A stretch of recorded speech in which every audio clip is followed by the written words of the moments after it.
Cette vidéo est pour montrer des fonctions d'analyse spatiale qu'on peut mettre en place dans GDAL ou OGR.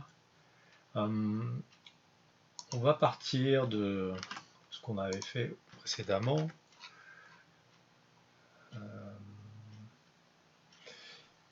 Le fichier world qu'on lit, donc ça c'est quelque chose qu'on a fait dans un des exercices précédents.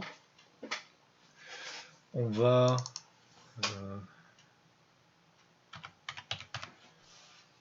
projeter.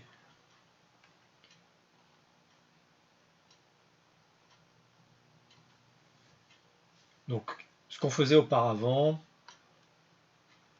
on lisait le fichier shape, on allait chercher les entités, on les parcourait, on vérifiait si le fichier, si l'entité respectait une certaine condition, comme ici l'attribut name est égal à France ou à Canada, ce que l'on veut, on gardait l'information.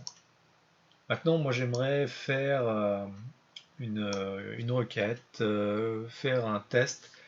Est-ce que, par exemple, je crée un point avec un buffer, est-ce que ce buffer intersecte une des géométries du fichier shape? Alors, pour ce faire, on va créer un point.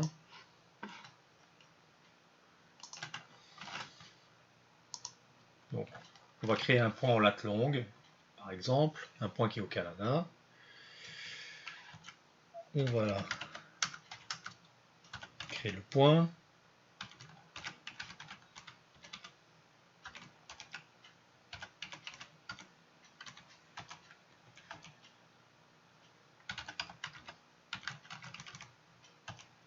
Donc,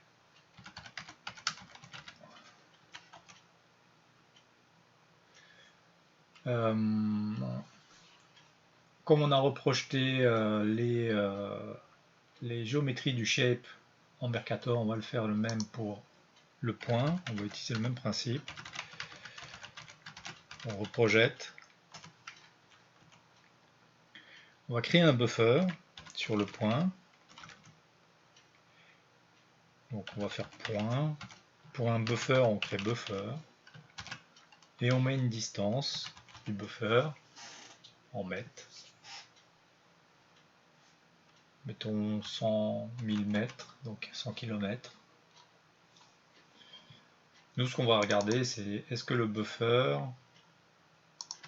intersecte la géométrie. Donc on la reprojette. On va regarder est-ce que le buffer intersecte la géométrie. Ça va répondre vrai ou faux.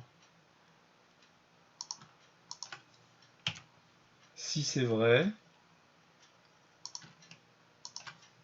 on met l'information dans data, sinon on l'ignore. Donc, si je parcours data, je devrais avoir alors uniquement les pays dont le buffer intersecte leur géométrie. Donc on a États-Unis et Canada. Si je réduis le buffer à 10 km, j'ai juste le Canada. Ce qui marche. Ça veut dire que j'arrive à créer un point, créer un buffer sur le point en mètres, et j'arrive à faire une intersection, à vérifier si ce buffer intersecte les informations que j'ai lues dans un fichier auparavant.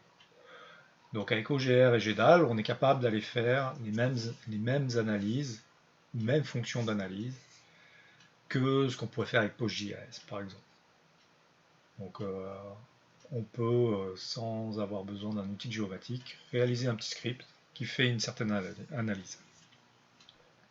Voilà.